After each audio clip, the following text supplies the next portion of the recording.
Bonsoir à toutes et à tous, et ravi de vous retrouver comme tous les soirs sur Média TV dans 60 minutes pour comprendre. Nous sommes les mercredis 16 mars, nous sommes en direct pendant 60 minutes. Nous allons essayer de décrypter pour vous, comme tous les soirs, ce qui fait l'actualité nationale et internationale. Nous le faisons pour vous, mais avec vous, n'hésitez pas à réagir sur les réseaux sociaux, sur la page Facebook de Média TV ou sur le compte Twitter de l'émission, sur le hashtag 60MPC. Vos questions ainsi que vos réactions nous permettront d'alimenter notre discussion de ce soir avec les invités qui sont avec moi. Monsieur Abdelhafid Ouelalou, vice-président de l'Institut marocain des relations internationales. Bonsoir. Merci de revenir encore une fois, vous devenez un habitué, pour notre plus grand plaisir. Pervin Mohamed Zadeh, vous êtes chef du bureau de l'agence russe de presse TASS. Merci d'avoir répondu à notre invitation. Monsieur Mohamed Filali Lahbous, vous êtes vice-président de l'Association pour le développement d'amitié Maroc-Russie, professeur d'économie à l'université Mohamed El-Khamis. Et enfin, monsieur Mohamed Fakiri, vous êtes président de l'Association marocaine des lauréats des universités et instituts ex-soviétiques. Merci messieurs d'avoir répondu à notre invitation ce soir. Arrivé dimanche à Moscou, le roi Mohamed VI a été reçu hier par le président russe Vladimir Poutine au Kremlin. L'occasion pour les deux chefs d'État, dont la dernière rencontre remonte à 2006, de revenir sur les grandes problématiques du moment, comme le dossier du Sahara, la lutte antiterroriste ou encore le conflit en Syrie. Plusieurs conventions ont été également signées dans plusieurs domaines pour renforcer la coopération bilatérale entre les deux pays. Quel est le contexte de cette visite et quelle forme de soutien la Russie peut-elle apporter au Maroc? Quels sont les axes de la coopération entre nos deux pays? L'axe Rabat-Moscou, un rebond stratégique, ça sera le titre de l'émission de ce soir.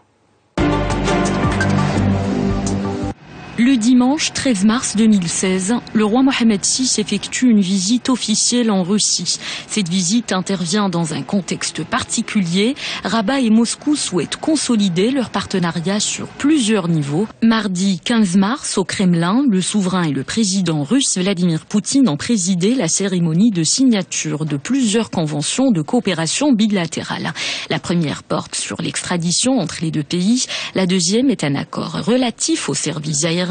La troisième convention porte sur la coopération dans les domaines de la protection de l'environnement et de l'utilisation rationnelle des ressources naturelles. Deux autres accords sont signés. Ils concernent la coopération en matière de pêche maritime, la protection réciproque des investissements et la protection mutuelle des informations classifiées dans le domaine militaire et militaro-technique. Sans oublier une déclaration maroco-russe sur la lutte contre le terrorisme international, un mémorandum d'entente sur la coopération dans le domaine de l'énergie et un autre sur la coopération dans le domaine de la recherche géologique et de l'exploration du sous-sol. Ajoutant à cela le mémorandum signé entre l'Office national de sécurité sanitaire des produits alimentaires et l'Agence fédérale de la surveillance vétérinaire et phytosanitaire et l'entente sur la coopération dans le domaine de la surveillance vétérinaire. Le domaine religieux a été également à l'honneur. Le ministère des Habous et des Affaires islamiques du Maroc et l'organisation religieuse centrale ont signé un mémorandum d'entente. Dans le domaine culturel, une convention cadre de partenariat entre la Fondation nationale des musées et les musées du Kremlin de Moscou a été également signée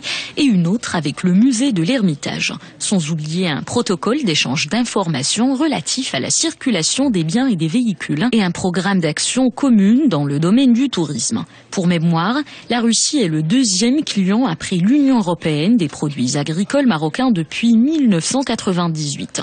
En 2015, le volume des échanges commerciaux entre les deux pays a atteint 2,5 milliards de dollars. Pour ce qui est des importations des produits agricoles en provenance de Russie, elles concernent le sucre de betterave et l'huile de tournesol. Quant aux exportations marocaines, elles sont constituées notamment d'agrumes, de tomates et de produits de pêche. Bien messieurs, ce soir nous allons essayer de comprendre, de donner une lecture des enjeux géopolitiques de cette rencontre entre Sa Majesté le roi Mohamed VI et Vladimir Poutine, les conventions qui ont été signées dans le domaine économique, dans le domaine culturel, de la coopération sécuritaire, judiciaire, on les verra en détail dans un deuxième temps. La dernière rencontre entre les deux chefs d'État remonte à 10 ans, quasiment, c'était en 2006. Qu'est-ce qui a changé aujourd'hui? Et on verra que l'actualité est quand même assez chargée dans le cadre de cette rencontre. C'est voilà, qu'est-ce qui a changé entre 2006 et maintenant dans les relations entre le Maroc et la Russie?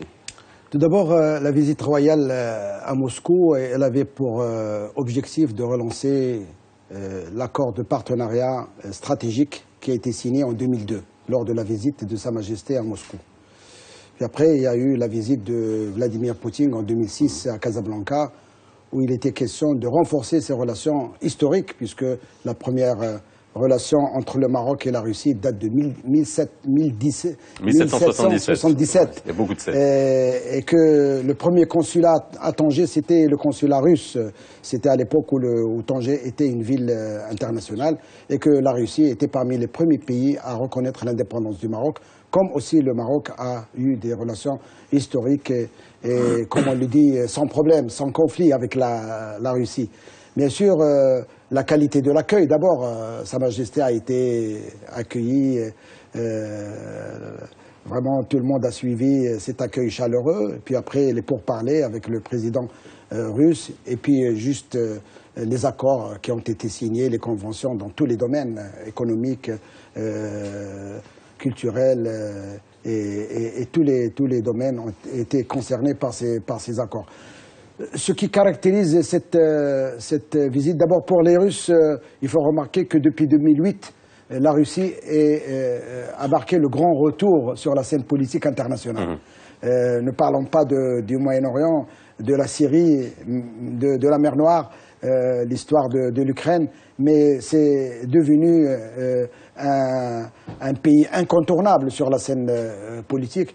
Et ça, je pense que la géopolitique de la Russie, elle date à peu près de 2008, où déjà la Russie a rejeté la thèse d'un monde bipolaire pour se tourner vers une thèse de monde multipolaire et les renforcements des relations avec les membres du BRICS, comme on dit, l'Afrique du Sud, le Brésil, la Chine et l'Inde. Donc je pense que pour la Russie, c'est aussi une occasion de raffermir ses relations avec le Maroc, avec l'Afrique du Nord, et le Maroc comme ayant une position géostratégique devant l'Europe, pays africains, monde arabe. Je pense que aussi pour la Russie, c'était un intérêt important sur le plan stratégique. Alors on reviendra bien sûr sur l'intérêt d'un point de vue russe, sur l'intérêt géostratégique de cette rencontre. Du point de vue le Maroc, ça coïncide avec cette crise. On va y arriver, ne vous inquiétez pas, on va parler tôt, on va y arriver parce que c'est vrai que ça c'est intéressant d'analyser ça. Pervin Mamedzadeh, comment est-ce que vous qualifieriez les relations Maroc-Russe? Après je vous poserai la question parce que vous êtes partie de ce cercle d'amitié Maroc-Russie. Tout d'abord, je veux dire que, à mon opinion, il n'existe aucun grand problème politique entre Maroc et Russie. Aucun problème. Et cette chose, c'est la base solide pour développer notre relation dans l'autre domaine, économique, stratégique, énergétique. Et je pense que maintenant, dans ce moment, pour le moment, nous voyons le petit refroidissement, la relation entre le Maroc et l'Europe. Il y a le problème entre le Maroc et les Nations Unies. Et je pense que c'est le moment, c'est le grand... le secrétaire général des Nations Unies. Oui, bien sûr. Je dis cette chose, bien sûr. C'est une très grande opportunité pour relancer notre coopération dans quelques domaines. Quel domaine? C'est la lutte contre le terrorisme, parce que après 2006, après la dernière visite de M. Poutine à Maroc, beaucoup de choses ont changé. Parce qu'après, c'était le printemps arabe, c'était beaucoup de choses dans la région de Mashrek, Maghreb, toutes les choses. La deuxième chose, c'est notre potentiel économique. Parce que en 2015, c'était la baisse de change commercial. C'était seulement 1 milliard et 100 millions de dollars. Pour notre relation, ce n'est pas beaucoup. Qu'est-ce que nous voulons faire? Nous voulons relancer notre échange dans le secteur agriculture, dans le secteur de pêche, dans le secteur de l'énergie, dans le secteur de télécommunications. Beaucoup de choses. Mais maintenant, je pense que c'est une très grande opportunité. C'est le moment très important et c'est très agréable pour ça. C'est le Hbous. Oui. Je veux dire que le peuple marocain et le peuple russe sont des peuples qui sont amis depuis longtemps et les gouvernements des deux pays, ou les responsables des deux pays, ont toujours, bien sûr, senti cette nécessité de coopérer, surtout qu'ils sont amis, qu'ils ont vécu toute une période très longue depuis l'établissement des relations diplomatiques il y a longtemps. Ils ont vécu dans la compréhension totale. Alors, il n'y a jamais eu de problème ou de conflit entre ces deux pays sur le plan politique à l'échelle internationale. Il y a eu toujours compréhension et se sont entraidés dans des moments difficiles. Maintenant, à l'époque, c'était des années 50-40, c'était la nécessité de réaliser l'indépendance du Maroc et l'Union soviétique a été appelée à l'aide. Et qui dit l'Union soviétique dit aussi la Russie, parce que la Russie, elle aussi, était membre des Nations Unies à part. Et par conséquent, ces deux pays ont aidé le Maroc dans sa lutte pour l'indépendance. Et puis, dans beaucoup de cas, à l'ONU, il y a eu une entraide entre les deux pays. Donc, il n'y a jamais eu de conflit entre les deux dans les idées qu'ils véhiculaient concernant l'indépendance des pays colonisés autrefois ou sur les problèmes de développement de ces pays et de réalisation de croissance dans ces pays. C'est un problème. Mais quand même, si aujourd'hui un accord a été signé, c'est parce que les deux pays, depuis déjà l'indépendance du Maroc, travaillaient dans le sens de se réaliser à l'intérieur d'une certaine coopération, qu'on appelle aujourd'hui, bien sûr, le partenariat stratégique qui a été signé en 2002. Donc, je reviens à une chose. Ce n'est pas uniquement les responsables marocains qui sont intéressés, et ce n'est pas uniquement, de l'autre côté, les responsables russes, mais il y a tout un ensemble d'organisations dans les deux pays qui s'orientaient vers cette coopération et qui exigeaient cette coopération.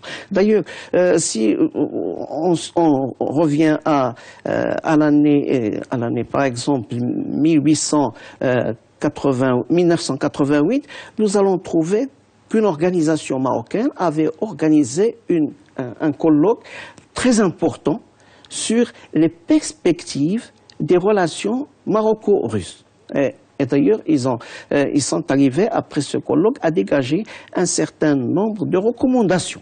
Alors, ces recommandations, nous allons les retrouver dans une autre rencontre où assistaient plusieurs responsables de haut niveau de l'Union soviétique, de la Russie, en 2006, et des responsables des ministères marocains qui étaient représentés et qui ont discuté de cette coopération et qui ont précisément appelé à la dynamisation de l'accord de partenariat stratégique. Alors, cette rencontre a dégagé 11 recommandations. Alors, ces recommandations, nous allons par la suite les trouver parce que le roi du Maroc, Mohamed VI, a reçu le président Poutine en cette année, c'est 2006, et il y a eu discussion, différents problèmes concernant le partenariat stratégique et concernant les domaines qui vont être, bien sûr, qui vont être traités dans le cadre de ce partenariat stratégique. Alors, ce qui donne justement, vous montrer qu'il y a un cheminement, il y a un processus qui a longtemps. Ça nous permet de comprendre de quelle manière nos deux pays fonctionnent entre eux. Merci en tout cas pour cette perspective. Mohamed Fakhri, justement, il y a aussi beaucoup pour finir sur le point sur ces relations maroco-russes qui sont finalement au beau fixe, et on voit bien avec cette visite aujourd'hui. Vous êtes président de l'association marocaine des lauréats universités et instituts ex-soviétiques. C'est vrai qu'on connaît beaucoup d'étudiants qui sont partis étudier en Russie. Ça, c'est aussi un niveau de coopération qui existe parce que beaucoup d'étudiants marocains sont allés dans des universités russes. Bien sûr, c'est un domaine aussi qui est palpable parce que après l'indépendance du Maroc, elle a besoin de former ses cadres. Et Sa Majesté Hassan II a pris cette décision de diversifier les sources de formation et les Marocains ont commencé dès la fin des années 50 à intégrer les universités et même les centres de formation professionnelle pour préparer les premiers cadres pour accompagner l'indépendance du Maroc. Et depuis ces années-là, nous avons vu que plus que 18 000 lauréats ont déjà terminé dans toutes les spécialités qui peuvent exister. C'est des médecins, c'est la pharmacie, c'est des vétérinaires, c'est des agriculteurs, des topographes, des cinéastes, des professeurs en économie, tous les domaines qui peuvent exister. Et ça, je pense, confirme l'un des domaines de coopération pour préparer les cadres, les chercheurs et tout ça.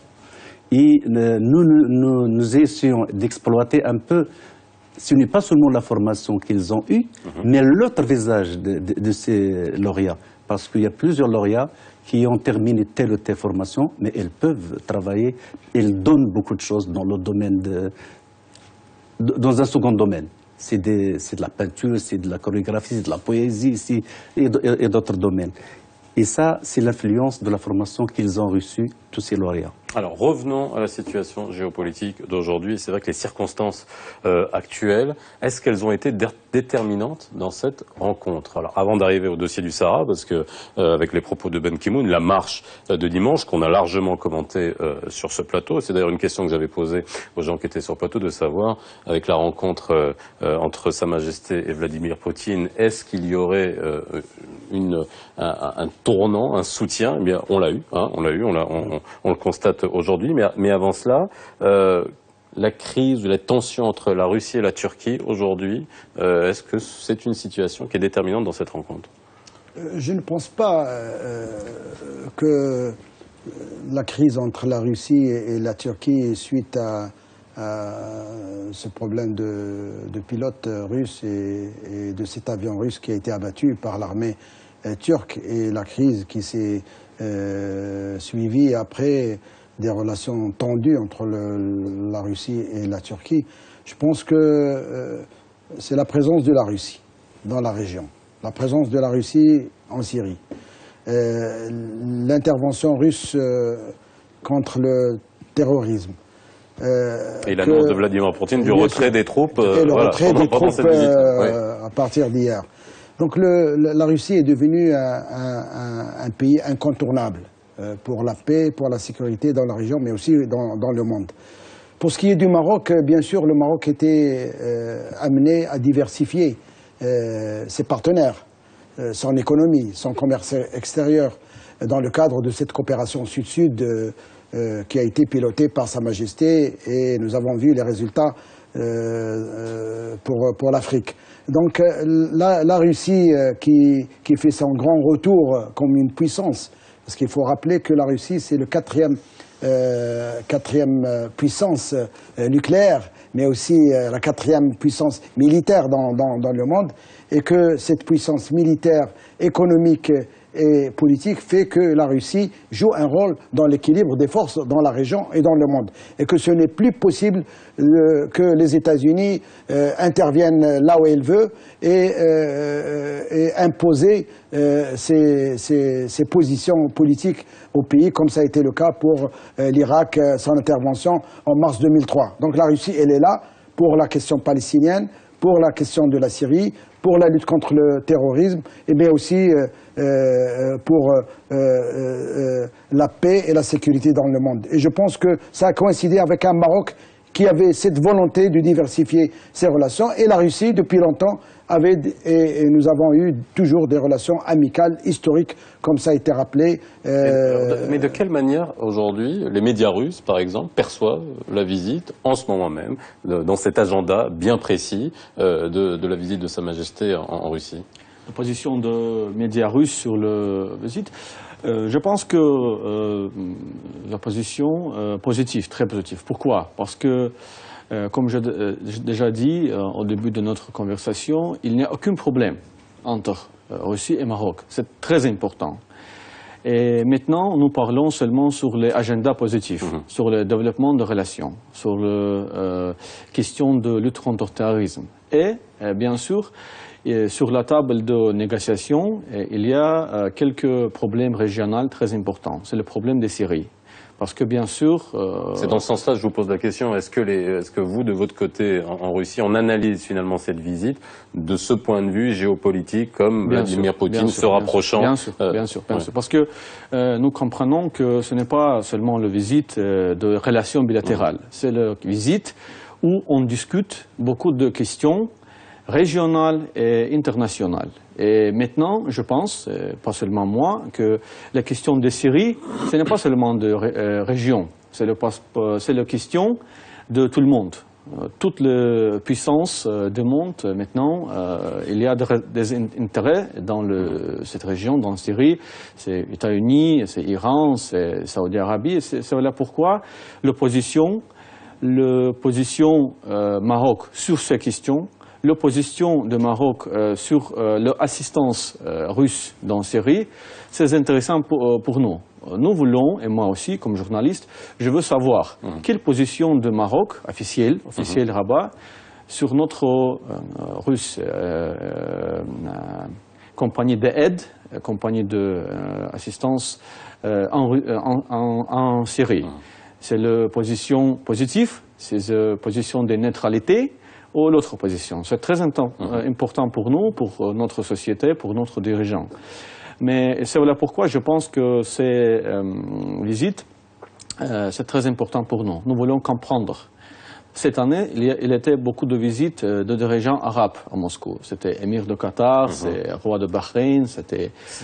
Bien sûr, beaucoup de choses. Et bien sûr, sans Maroc, sans position de Maroc, sans aide de Maroc, je pense que c'est difficile de comprendre toute carte régionale. Alors, revenons à la question du Sahara, bien sûr. Après les propos de Ban Ki-moon, la marche de dimanche, la Russie est au Conseil de sécurité de l'ONU, peut être un allié stratégique dans cette question-là. Je vais vous poser la même question en Russie. Je posais la même question que j'avais avec les partis politiques, où on discutait de l'efficacité du lobbying, de la diplomatie parallèle pour véhiculer notre cause nationale et savoir la défendre au mieux. Est-ce que en Russie, on a ces antennes-là, on a des gens capables d'aller défendre ce dossier en Russie? Mais bien sûr qu'aujourd'hui, j'ai entendu parler Sergei Lavrov à la télévision. Et il a dit que ce sont des déviations dans le cadre de l'ONU. Donc, il a reconnu que Ban Ki-moon, directement, que Ban Ki-moon s'est trompé. Il était peut-être induit en erreur, ou peut-être c'est de son plein gré, mais il y a une erreur. Il faut répondre à son erreur. Je crois que Ban Ki-moon ne comprendra pas ça. Parce que il a continué encore à dévier vers, je sais pas, vers, il s'est mis en colère en plus. Voilà. Donc, je crois que les relations maroco-russes, bien sûr, seront là pour montrer que Ban Ki-moon avait tort. Et ces relations maroco-russes, je crois que aujourd'hui, c'est un exemple à suivre par beaucoup de pays dans le monde. D'ailleurs, le Maroc se trouve dans un camp, la Russie se trouve dans un autre camp, et pourtant, on arrive, bien sûr, à coopérer et à se dégager une forme de coopération nouvelle dans le monde. Mais qu'est-ce qu'on peut attendre, voilà, justement, d'un point de vue stratégique pour nous et Sa Majesté, d'un point de vue stratégique, qu'est-ce qu'il peut attendre de Vladimir Poutine sur la question du Sahara? Moi, je voudrais seulement dire un petit mot sur la diplomatie parallèle, parce que de nature, notre association, c'est ce qu'il anime, c'est ce qu'il active toujours.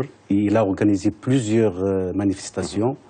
La dernière, on est date de l'année dernière à la région de Kénitra, où nous avons essayé de faire sortir le rôle des lauréats pour au moins ce n'est pas seulement la Russie, c'est la Russie la première, parce que c'est la puissance, c'est tout, et toutes les républiques où nous étions déjà étudiés, et là où il y a nos sections et nos antennes.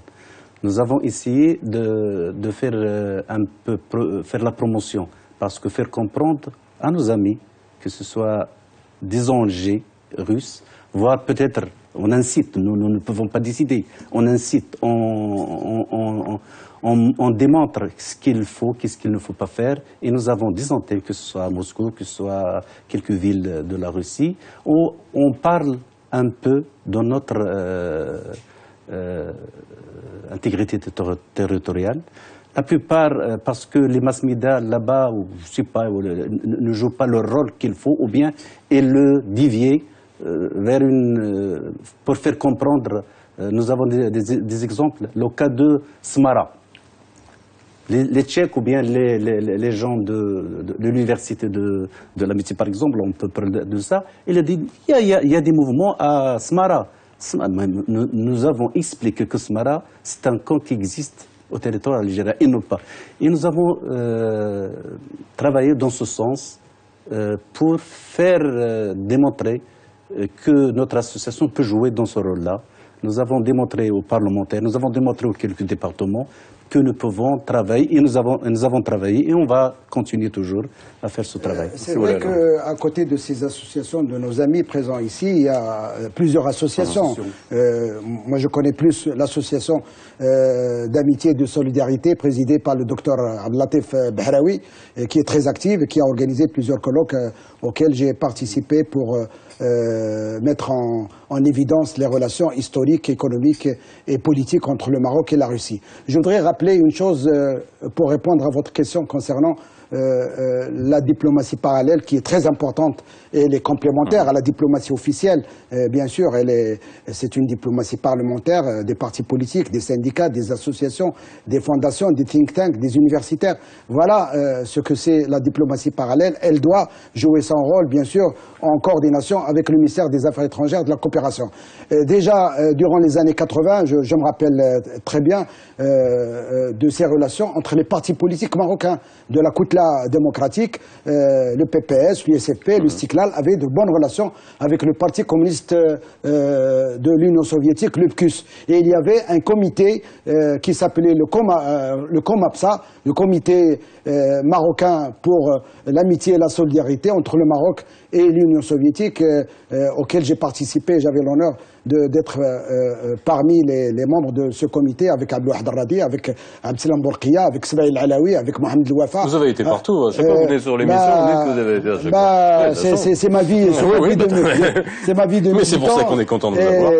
Je pense que je suis à la disposition de mon pays pour mettre mon expérience et mon engagement politique pour l'intérêt national. Donc la diplomatie parallèle est très importante et qu'il faut rappeler aussi que la Russie est un membre permanent du Conseil de sécurité et qu'en 2013, quand le débat au Conseil de sécurité, après le rapport de M. Ben Ki-moon sur la question d'élargir les compétences de la MINURSO concernant la surveillance des droits de l'homme dans les provinces du Sud. Et que la Russie, ça c'est l'histoire, et il faut le noter, et il faut souligner en rouge, la position de la Russie, elle était du côté du Maroc. Elle a dit non à cette proposition américaine et menacé même d'utiliser le veto au sein du Conseil de sécurité pour que cette proposition américaine ne passe pas. Ça, c'est une position qui est historique et nous la saluons et nous sommes fiers d'avoir la Russie comme un partenaire fidèle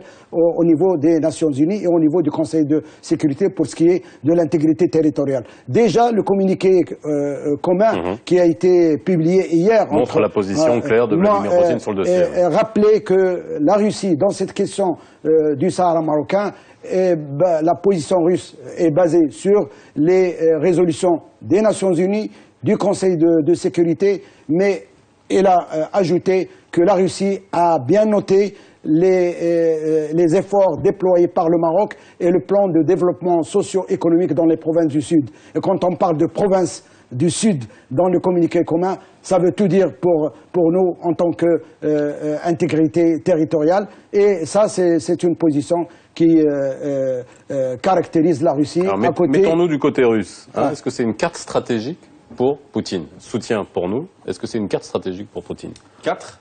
Une carte. Tout d'abord, je veux seulement répéter le mot de M. Oualalou. Bien sûr, quand c'était la situation 2013, le Russe, c'était de la côté du Maroc. Il faut répéter pour notre audience. Et je veux dire que pour la Russie, la stratégie avec Maroc, la stratégie politique, économique, c'est la stratégie de développer les relations et coopération pragmatiques. Parce que, je veux répéter encore une fois, pour aller en avant, pour davantager notre relation, il faut qu'il n'y a pas le problème politique. Entre nous, il n'y a pas de problème. On l'a bien compris, ça. C'est bien, alhamdoulilah, alhamdoulilah. Alhamdoulilah, wa Inch'Allah. Voilà, alhamdoulilah. Inch'Allah, on va reprendre après la pause, parce qu'on a une petite pause, on revient juste après.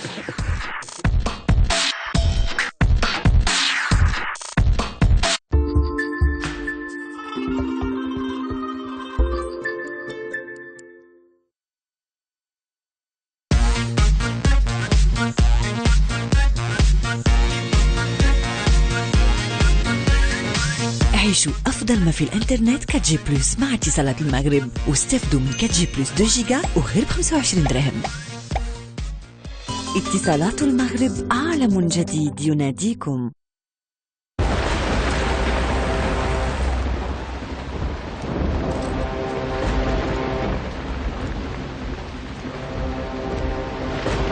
عذبهم بنفس الطريقة.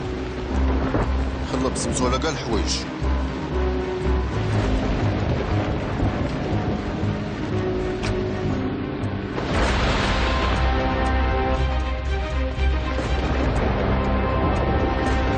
مسكينة تحرق قلبها عليهم ولات غادا في الدار تبكي وتجدب الحوايج كان بيهم الله.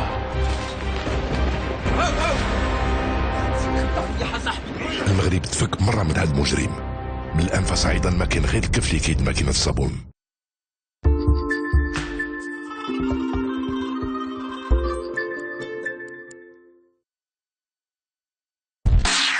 Maroc-Russie, un rebond stratégique, c'est le titre de l'émission de ce soir. Si vous venez nous rejoindre dans 60 minutes pour comprendre à l'occasion de la visite de Sa Majesté le Roi Mohamed VI en Russie. Alors, c'est vrai que je vous posais la question, est-ce que pour la Russie, c'est une carte stratégique que Poutine joue parce que ça, dans sa manière, dans ses relations, que cela soit avec l'Union européenne ou que cela soit avec les Nations Unies, ou est-ce que c'est quelque chose qui, finalement, lui convient?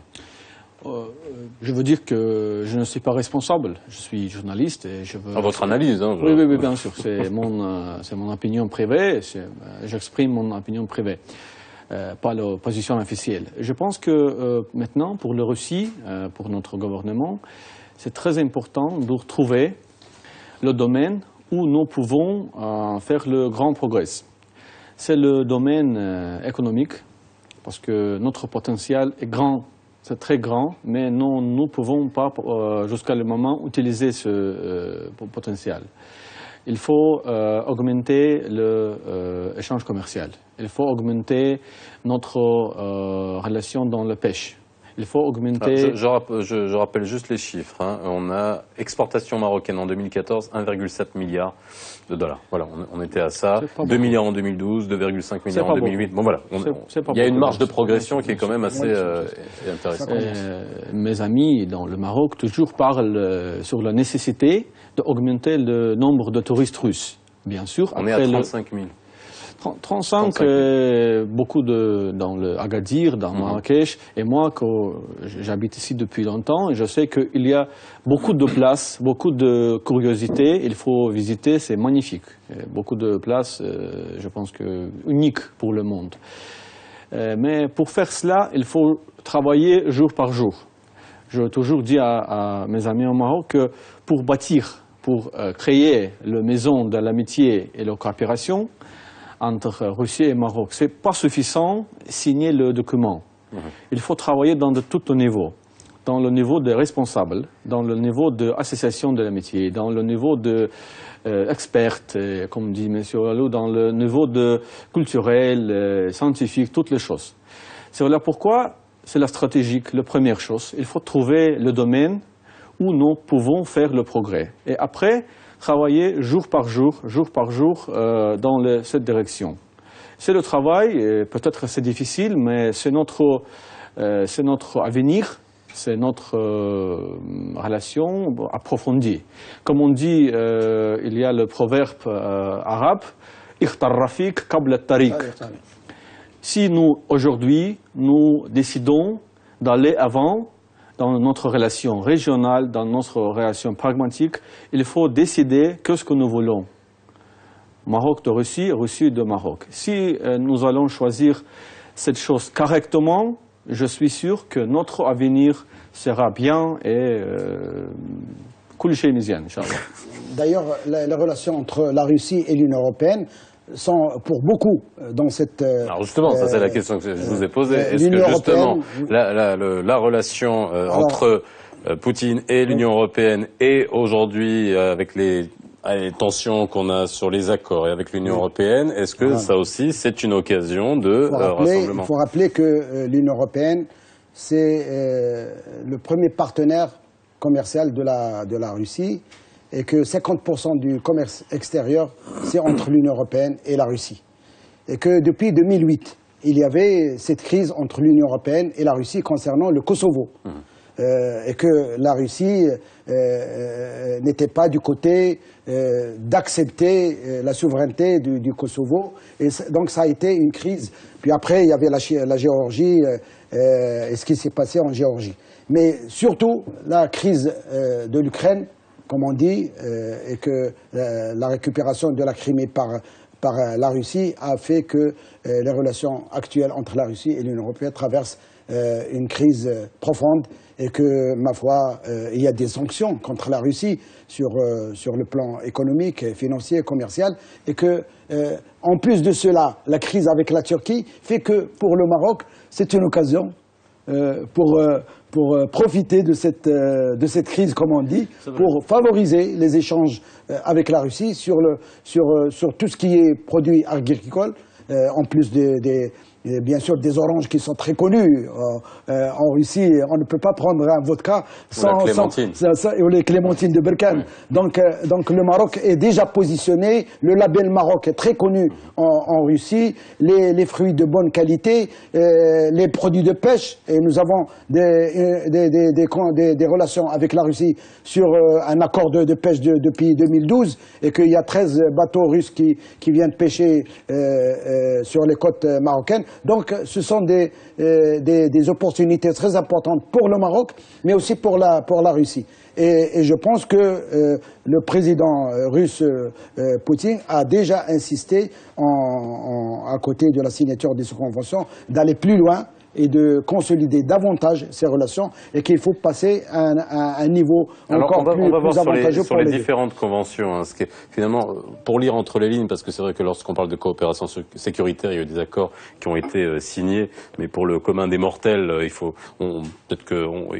mieux comprendre ce qu'il y a derrière. Moi, je vous laisse ajouter un petit mot en ce qui concerne cette relation.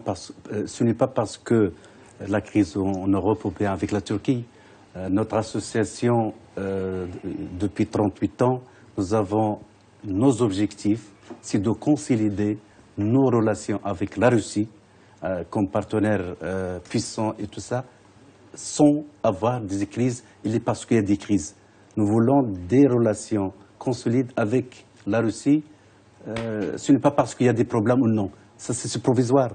Et si la Russie va retourner avec l'Union européenne et la Turquie, est-ce qu'elle va laisser nos exportations et tout ça? Non. Nous voulons, et ce sont nos objectifs, pour inciter les responsables et de consolider et de faire les relations continuellement, et non pas parce que... C'est la convergence de facteurs qui favorise le développement de ces échanges commerciaux entre le Maroc et la Russie, c'est ça le plus important. Quand on parle de stratégie, stratégie c'est le long terme. C'est long terme. C'est pourquoi, dès le départ, j'ai dit que si on arrive aujourd'hui à signer un accord avec la Russie, cela se préparait depuis longtemps. Ce n'est pas parce que les relations avec l'Europe ne vont pas que nous sommes tournés vers la Russie. Ce n'est pas ça. Parce que ça, ce n'est plus de la stratégie. Ça relève de la tactique et autre chose, mais pas de stratégie. Quand il s'agit de stratégie, il faut visionner, voir le long terme. Qu'est-ce qu'on doit faire, de quoi on a besoin. Alors, c'est dans ce sens que les Russes, parce qu'ils ont dans leur histoire un bagage historique dans ce qu'on appelle stratégie économique et sociale, et par conséquent, ils se sont orientés, ils savent ce qu'ils ont besoin du Maroc. Et le Maroc sait pertinemment qu'il a besoin de ces Russes. Et par conséquent, ils sont acheminés vers la signature d'un tel accord qui sera positif, qui aura des retombées très intéressantes, aussi bien sur le Maroc que sur... Nous revenons parce que ce n'est pas suffisant. Mais il y a beaucoup de choses à faire, qui restent à faire après l'accord. Mais l'accord, il est là. Mais après l'accord, qu'est-ce qu'on va faire? C'est ça le problème. Mais il ne faut pas, bien sûr, dire que c'est parce qu'on n'a plus de relation avec... qu'on se tourne vers. Mais ça, c'est pas il y a aussi une histoire, avant qu'on aille dans les conventions, il y a quand même aussi une histoire au niveau de la Russie, de fins connaisseurs du monde arabe, de la culture islamique, du monde arabo-musulman. Je pense à grand institut de relations internationales de formation des diplomates russes comme le MGIMO, qui enseigne plus de 56 langues. Et vous parlez vous-même arabe. Les diplomates russes sont traditionnellement arabophones complètement. Ça aussi, ça joue. C'est cette proximité, cette connaissance qui manque parfois à l'Union européenne et à d'autres pays du monde. Vous parlez maintenant sur la question de soft power. Oui, parce que vous parliez tout à l'heure d'hommes, de former de responsables au-delà des accords, d'avoir des gens qui soient capables d'être envisagés. Je suis sûr que la question de culture, la question de relations humaines, la relation entre deux associations civiles, c'est très très important dans la question des renforcements de notre relation. C'est très important parce que les visites de haut niveau, c'est parfois, c'est une fois par 5 années, 10 années, mais nous travaillons chaque jour, n'est-ce pas? Oui, bien sûr. Et c'est voilà pourquoi il faut renforcer les relations dans ce niveau. Maintenant, pour la Russie, c'est très important l'expérience Maroc dans quelques domaines. Je veux faire l'exemple, c'est l'islam toléré. Parce que c'est le domaine, c'est très important, pas seulement dans les dimensions culturelles, mais dans les dimensions sécuritaires, bien sûr. Et très important pour la Russie, c'est l'expérience multiculturelle du Maroc. Moi, j'habite ici quelques années et je vois coexistence de cultures arabes, berbères, Afrique, Méditerranée. Et pour le moment, dans le monde, il y a beaucoup de problèmes dans les coexistences. Mais ici au Maroc, c'est l'exemple de coexistence. Et je pense que pour mon pays, pas seulement pour mon pays, par tout le monde... Et la Russie aussi compte beaucoup de groupes ethniques. Bien sûr, faut le souligner. Au sein de l'Union soviétique, il y avait les républiques musulmanes et puis un grand héritage de cette culture arabo-islamique qui est très importante dans l'histoire de l'Union soviétique. Et je pense que l'Union soviétique, de par son histoire, était toujours appelée à avoir une fenêtre sur la mer Noire. C'est pour cela qu'il y a l'Ukraine et la Crimée, et aussi avoir un œil sur la Méditerranée. C'est dans la Méditerranée où il y a les grandes manœuvres militaires et les grandes forces militaires, que ce soit des États-Unis ou des Britanniques ou des Français, et l'Union soviétique et la Russie actuellement essaient de défendre ses intérêts, surtout face à l'élargissement de l'OTAN. Après la chute du mur de Berlin, bien sûr, l'OTAN a, pour ne pas dire avalé, la Pologne, la Tchéquie, et maintenant, c'est une question de géopolitique et de stratégie militaire, et que Moscou n'acceptera jamais que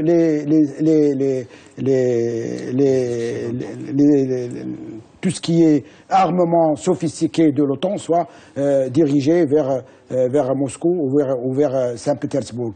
Je pense que à côté de cela, le côté culturel est très important.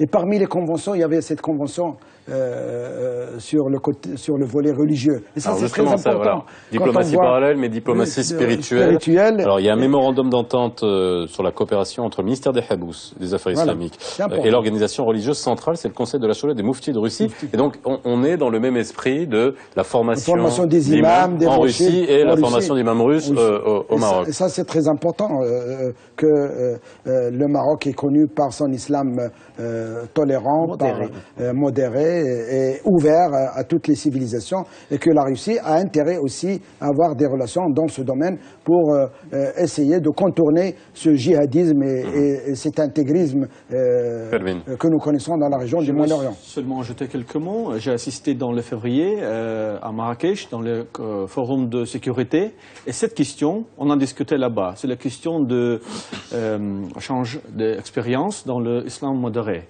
Notre personne scientifique a assisté au Marrakech, dans ce forum, et c'était la question très intéressante. Comment, au Maroc, réussit à faire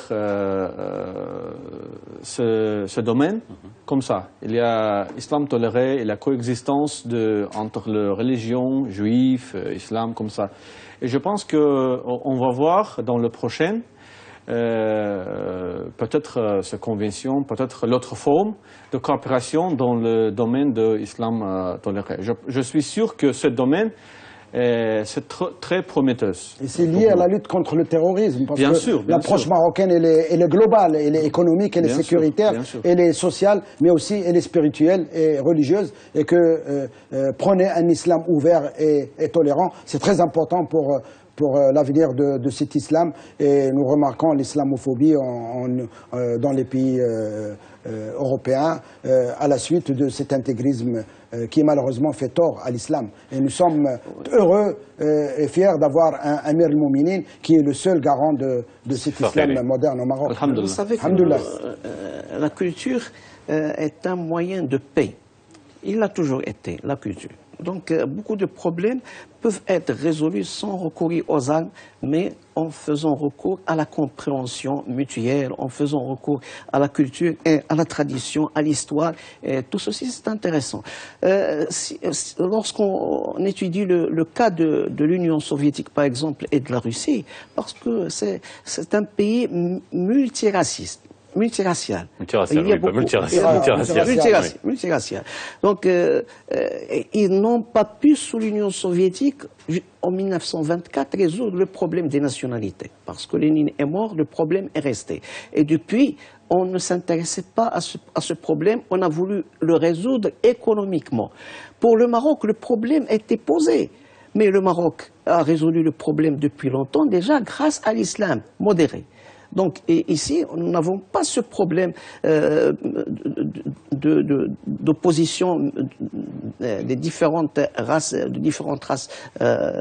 Donc on a résolu le problème et c'est un exemple, bien sûr, à suivre. Donc nous avons beaucoup dans ce domaine à donner, à offrir aussi à la Russie. Donc, je voudrais seulement ajouter que dans le domaine des affaires islamiques, ce mémorandum vient seulement de couronner quelques expériences déjà existées entre l'Union soviétique et le Maroc, et entre la Russie et le Maroc.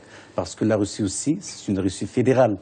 Maintenant, la Russie comprenne 15 républiques autonomes, dont quelques républiques islamiques. Le Maroc a formé déjà quelques imams.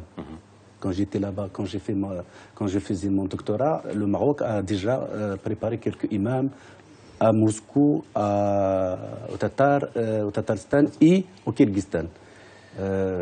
Puis le Maroc a équipé quelques mosquées. Ce n'est pas du nouveau, mais seulement ce mémorandum vient de couronner déjà des expériences existées. Alors, il y a une convention qui a été signée dans le domaine de la coopération sécuritaire et militaire, et notamment un accord relatif à la protection mutuelle des informations classifiées dans le domaine militaire et militaro-technique. Ça veut dire quoi, ça, pour le commun des mortels, concrètement? Il faut être vraiment un stratège pour comprendre. Mais c'est un domaine qui est très important pour nous, et il n'y a pas que l'armement. Nous savons très bien que l'Algérie achète plein d'armements de la Russie. C'est pas là le problème. Mais pour nous, c'est très important, étant donné que, comme je l'avais dit, que la Russie, actuellement, elle est la 4e puissance militaire et la 4e puissance nucléaire dans le monde. Donc, nous avons beaucoup de choses à apprendre de la Russie sur le plan de la technologie, de la sécurité, de la formation au niveau de l'aviation. Et que, pour ce qui est de l'aviation, nous parlons de l'aéroflotte, qui est connu dans le monde, et que, paraît-il, le Maroc va certainement acheter des avions russes au lieu de rester toujours sur les Boeing et sur les Airbus. Donc ça rentre dans la diversification de notre commerce extérieur et de notre économie. Je voudrais aussi souligner l'importance des opérateurs économiques. Parce que déjà en 2014, le Maroc a déjà organisé le premier forum des opérateurs économiques. Les patrons qui sont partis à Moscou, qui ont organisé ce forum, ça a été très important. Aussi, à l'occasion de cette visite royale, avant la signature des accords, il y a eu une grande réunion entre la CGM et aussi la CGM russe, comme on dit, entre patrons, et il y a eu des signatures de pas mal de conventions pour les médicaments génériques, pour l'industrie, pour les services, pour les télécoms. Les banquiers étaient présents, les grandes banques étaient présentes, comme pour l'Afrique, ils étaient là, les assurances, etc. Donc c'est très important, et que ça a été couronné par la création d'un conseil des opérateurs économiques. Et ça, c'est très important pour ne pas rester uniquement au niveau des ministères, mais il faut aller chez les opérateurs, c'est les PME, chez les petites entreprises, pour diversifier nos relations et ne pas rester toujours braqués sur l'Union européenne et sur les pays de l'Union européenne. Je veux dire quelques mots sur votre question de convention. Bien sûr, je n'ai pas l'information spéciale, mais je peux supposer que ces conventions liées avec la coopération dans le domaine de contre-terrorisme, bien sûr. Parce que nous sommes en Russie, nous respectons l'expérience du Maroc dans le domaine de lutte contre le terrorisme. Nous respectons votre travail, ces nouvelles BSIJ. C'est le bureau de BSIJ. C'est notre FBI marocain, oui, parce que c'est le succès, c'est le succès magnifique. C'est un grand succès. Je lis toujours le journal, le nouvelle, bien sûr, c'est le succès grand. Et je pense que, bien sûr, c'est le thème délicat. On ne peut pas parler toutes les choses sur ce domaine. Mais je pense qu'il y a le détail sur la protection civile, sur le contre-terrorisme, sur la question de défendre les frontières. Je pense que l'intégrité territoriale des pays. Bien sûr, bien sûr. Et maintenant, je pense qu'il faut maintenant un peu attendre. Je pense qu'on va voir un peu après qu'est-ce que ça signifie. Alors, j'ai une question de Khadija sur Twitter. Il nous dit quelles sont les mesures prises par le Maroc pour mener à bien ce projet d'accord de libre-échange avec la Russie et que ce partenariat soit gagnant-gagnant. C'est un grand projet. L'accord de libre-échange est toujours à l'étude, et que tout le monde est convaincu qu'il faut passer au niveau supérieur, c'est-à-dire avoir un accord de libre-échange comme pour l'Union européenne ou les États-Unis ou l'accord d'Agadir. Donc il faut aller plus loin. L'accord du libre-échange, il fait suite à un partenariat stratégique. Et le partenariat stratégique doit parler de cet échange dont vous avez parlé, c'est-à-dire un échange gagnant-gagnant. Donc nous sommes loin de ceci, parce que ceci aurait pu être réalisé lorsqu'on avait pensé à la signature de l'accord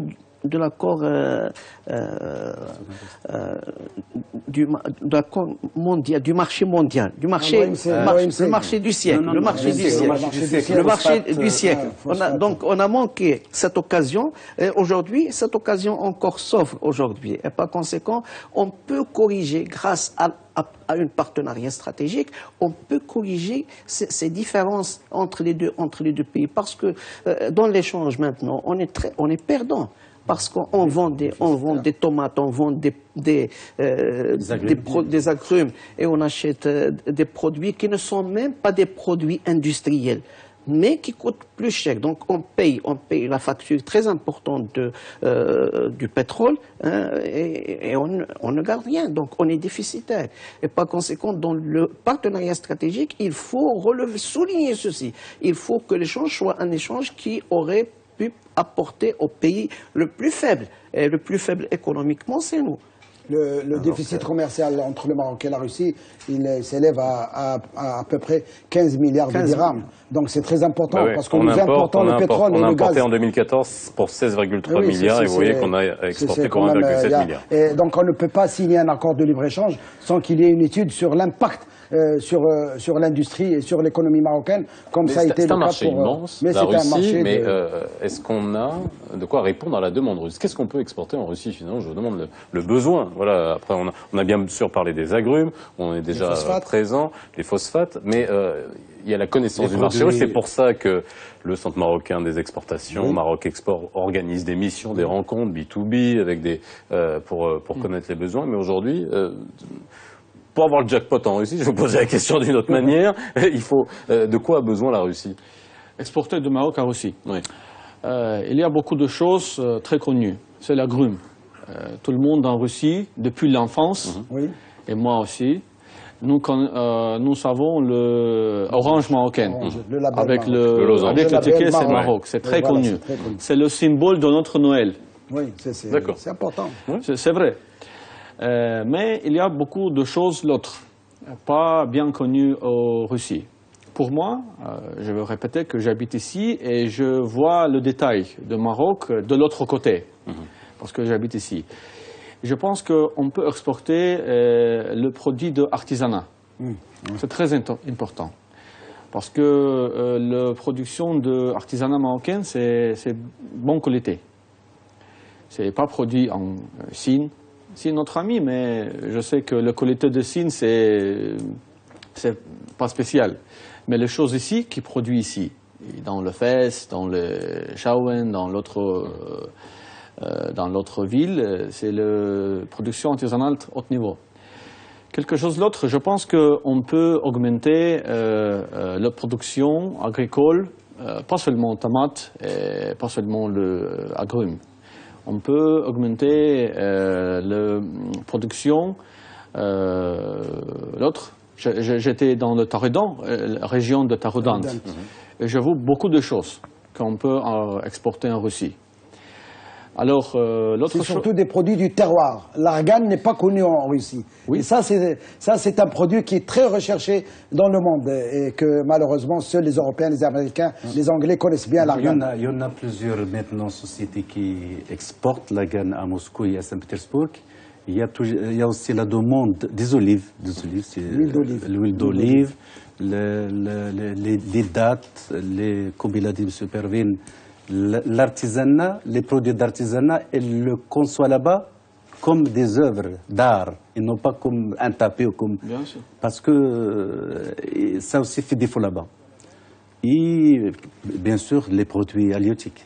Parce que sans cela, la pêche... Je veux seulement ajouter quelques mots sur le sujet de l'exportation.